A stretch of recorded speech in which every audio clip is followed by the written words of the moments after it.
No to OPS अर्थात old pension scheme को ना केंद्र सरकार तांकर आभिमुख्य स्पष्ट करछंती एबे कोनोसी परिस्थिति रे ओल्ड पेंशन स्कीम को आउ रिस्टोर करा जिवो नाही। वर्तमान मौसुमी अधिवेशन चली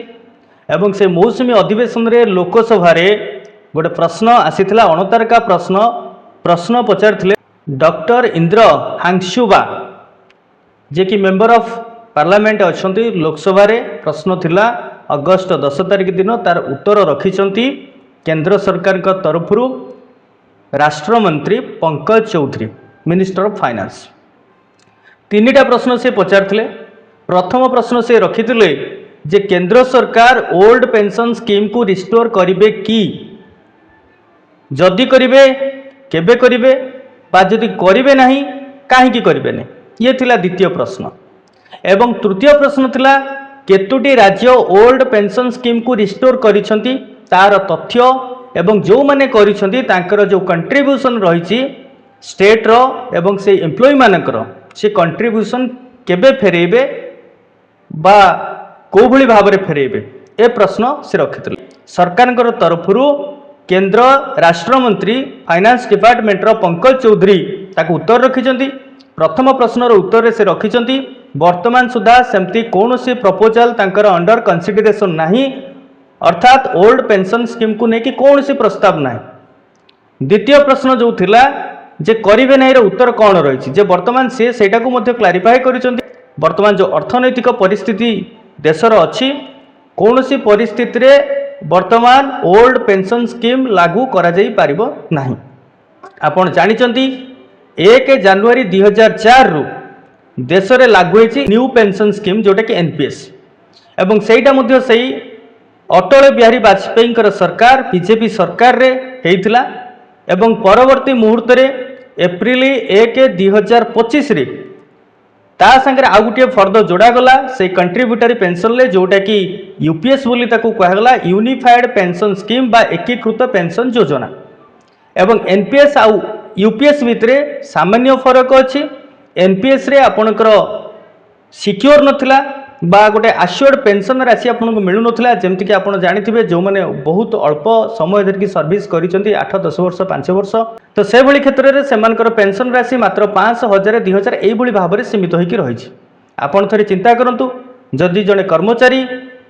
10 वर्ष 5 वर्ष 7 वर्ष काम करछि तार एई भली भाबरे पेंशन राशि से पाइबो ताले वार्धक्य तार केते सिक्योर एवं जदि भी से 20 वर्ष 25 वर्ष पर्यंत सर्विस करछि सेमिति भी गोटे आश्योर्ड पेंशन ता पई नथिला से जहाँ कंट्रीब्यूशन देछि से कंट्रीब्यूशन आधार तार पेंशन टी फिक्स होउतला। किंतु यूपीएस रे गोटे भल जिंस एटी रहिछि जे जदि 25 इयर्स पूर्णकालीन जड़े सर्विस करुछि ताहले से तार जो लास्ट 12 मंथ्स रो पे रो एवरेजटा 50% से पाइबो पेंशन आकार रे जोटा कि एबे मध्य रहिछि आपनकर ओपीएस रे 50% आपनकर पेंशन राशि हिसाब रे जने पाउछि तो से गोटे जिनस केवल बेनिफिट रही है जो लमसम हिसाब जो आनुटी रेट रही आपंकर डिपेंड कर किंतु एठी से जो स्पष्ट करते जो 5टी राज्य से 5टी राज्य राजस्थान छत्तीसगढ़ झारखंड एवं पंजाब एंड हिमाचल प्रदेश ये जो 5टी राज्य तांकर निजर कर्मचारी मानक पई निज स्टेट रे इम्प्लीमेंट करिसंती ओल्ड पेंशन स्कीम को तांको तांकर परिस्थिति को बुझिकी से माने करिसंती एवं एठी जो थर्ड प्रश्नटी थिला जो माने करिसंती तांकर तथ्य दियंतु एवं ता सहित सेमानकर जो कंट्रीब्यूटरी पेंशन रहिछि बा कंट्रीब्यूशन टाको आपण केबे फेरउछंती एठी से स्पष्ट करिसन जे सरकारकर जो कंट्रीब्यूशन अछि साकु तो दिया जिवो नाही केनाटा केंद्र सरकारकर जेहेतु स्कीम टी बाकी तक जोटा आपनकर एम्प्लॉय रो शेयर रहिछि सेटा तांकर स्टेट गवर्नमेंट अकाउंट को दे दिया जिवो तापर से तांकर डिस्ट्रीब्यूट करिनेबे जो एम्प्लॉय माने अछंती। तेणु ये गोटे कथा स्पष्ट हो गला वर्तमान समय ओपीएस रिस्टोर हो नाही जोटा कि केंद्र सरकार एपर्यंत चिंता ही करूना तेणु कहुपर वर्तमान समय जो प्रकार स्वप्न थिला कि केंद्र सरकार हुए तो बहुत जल्दी लागू करेंगे और ताकू नहीं आपणकर 8th पे कमिशन पाखरे स्टाफ साइड रू या प्रति स्ट्रांग डिमांड रही आउ थे पुनः बहाल करने रिस्टोर करने ओपीएस को जोरदार से डिमांड करा जाउछि। नॉन कंट्रीब्यूटरी पेंशन पुणी थे आसू बा ओपीएस लागू ए कंट्रीब्यूटरी पेंशन एम्प्लॉय मानक घातक होची कहीं से जो जीपीएफ रोला से जीपीएफ फंड आ रोनी कहीं से जो जो समय भी चाहूले कौन सी भी प्रकार तांकर परिस्थिति को से फेस करने जीपीएफ माध्यम करें कि बर्तमान सेटा ना एवं जदि भी ना ता सहित हेल्थ इंश्योरेंस कौन सी कर्मचारी मानी ना जोटा कि निश्चय भाव में ये आ गोटे नेगेटिव पॉइंट। तेणु आम आशा करवा आशा कले केवल किसी हम नहीं, तेणु यापाई गोटे जोरदार आंदोलन हबार अच्छी देश स्तर में हबार अच्छी कहीं 28 राज्य मात्र 5टा राज्य में ओपीएस थिला बेले आउ बाकी 23टा राज्य में ना 8टी केन्द्र शासित अंचल में ना। तेणु सरकार जदि यूनियन गवर्नमेंट एटा को चिंता करते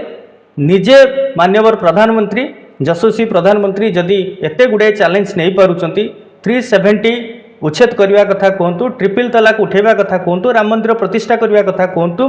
ता सहित डिजिटल इंडिया गठन करने कथा कहतु, मेक इन इंडिया कनक्लेव कथा कहतु, एते प्रकार चैलेंज को से एक्सेप्ट करूछंती एवं ताकू नेकी काम करूछंती। एईटा कोन गोटे छोटिया चैलेंज आमर यशस्वी प्रधानमंत्री एक्सेप्ट करि पारंतेनी। तेणु आम आशा करवा तांको ठारू बहुत जल्दी ए जिनस मध्य से विचार करंतु, तांको विचार रे सब जिनस आसू एवं तांको देशर प्रतिटी कर्मचारी आर्थिक स्वच्छलता दिगरे एवं तार बार्धक्य को सिक्योर करने दिगरे सरकार निष्पत्ति नियंतु, नीतिगत निष्पत्ति नियंतु एवं ओल्ड पेंशन स्कीम को रिस्टोर करंतु। आशा करवा ये थिला आपण मानक पई गोटे इनफॉरमेशन जोटा कि 10 अगस्त रे यार उत्तर रखिथिले Pankaj Chaudhary minister of state finance department रो। भावुची निश्चय इनफॉरमेशन आपको भल लगी जब भल लगी था लाइक शेयर सब्सक्राइब निश्चय करेंगे एंड बेल आइकन पर क्लिक करेंगे जमीन फास्ट वीडियो अपडेट आपको पाखे फास्ट ही पहुंची। तो पुणी देखा टिल देन बाय बाय, नमस्कार, जय जगन्नाथ।